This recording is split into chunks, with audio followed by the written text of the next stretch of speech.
Hello, beer tubers, and welcome to another beer review with me, Peter, the master of hobbits, drinking some more Brasserie de la Senne. And if you guys haven't seen the review already, please go check out my review, or re-review, of Taras Bulba. I'll put it in an annotation towards the end of the video. It's a Brussels classic, and I'm amazed by the fact that it didn't get like next to no views compared to other classic Belgian beers, because it's so good. And I think De La Sin deserves more recognition, especially from maybe some younger crowds. And like it seems like it's one of those breweries either you know or you're like a little bit old money.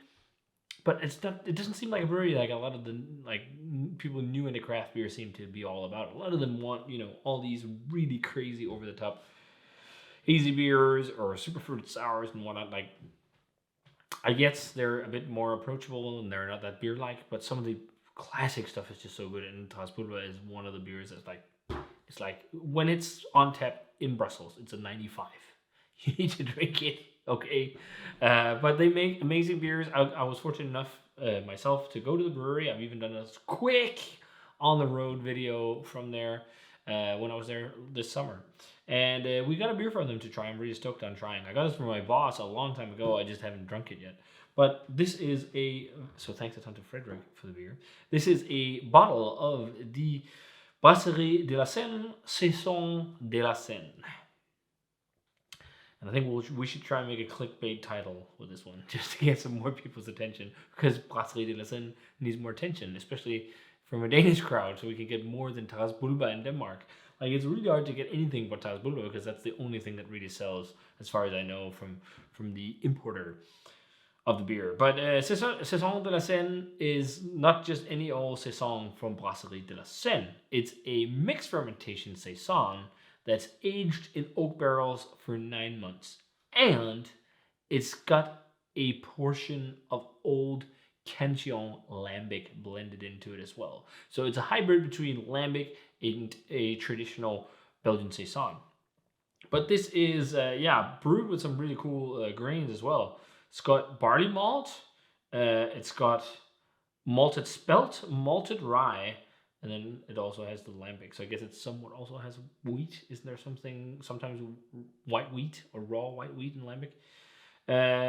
But yeah, so it's got lambic in it, and it is aged for 9 months in barrels. This bottle was bottled on the 26th of March in 21, which is more than a year ago now. Oh, that smelled nice. I just got a whiff. And they give it a very long shelf life of 5 years. So, of course, a beer like this can age 6% as well.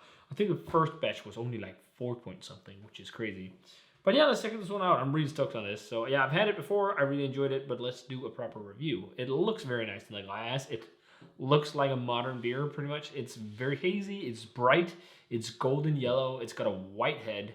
Let's check out the aroma on Saison de la Senne from Brasserie de la Senne. Yeah, you instantly smell lambic. You instantly smell it. It's really funny.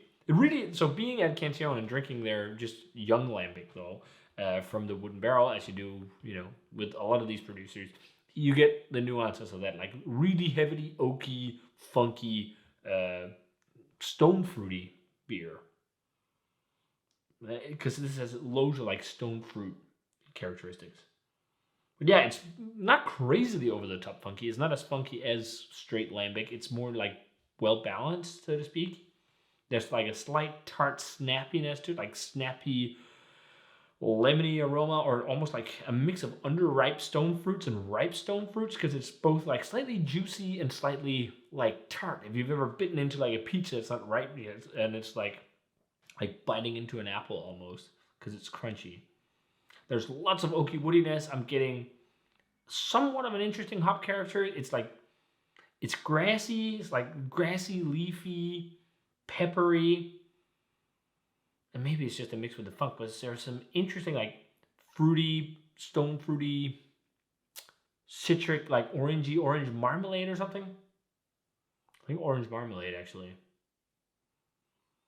There's definitely something going on with that. But the big thing with this is like all these wild yeast characteristics. That's really nice. Like it's musty, it's oaky, it's like slightly tannic smelling too. But yeah, really nice drying oak aroma. And almost like corky, sherry-esque, like lightly. This smells really good. It smells crazily drinkable too. So let's see if it is. Let's check it out. Cheers. Thanks for the beer, Frederick.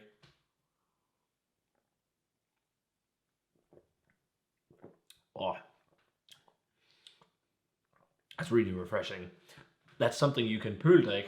That means it's something you can drink a lot of in Danish. It's really dry and bitter, which is awesome. Contrary to Lambic, it's quite bitter.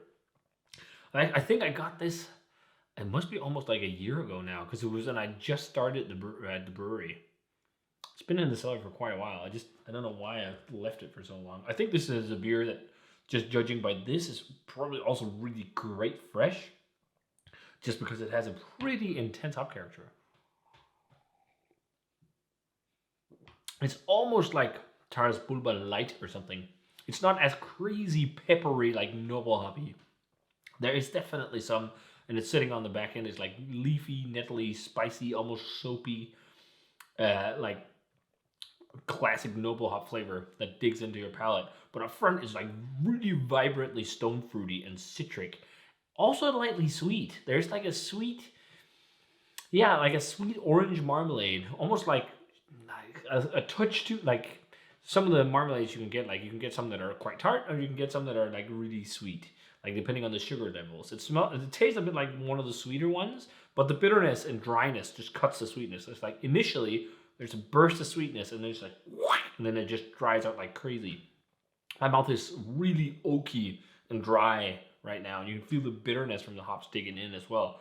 It just makes you want to go for another sip, one other sip even, another sip.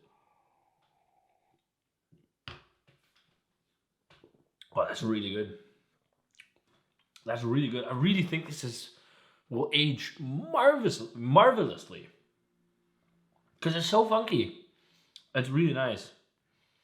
It's interesting with that soapy note. It's almost like the same like bitter, soapy, herbal thing that is in Taras Bulba as well.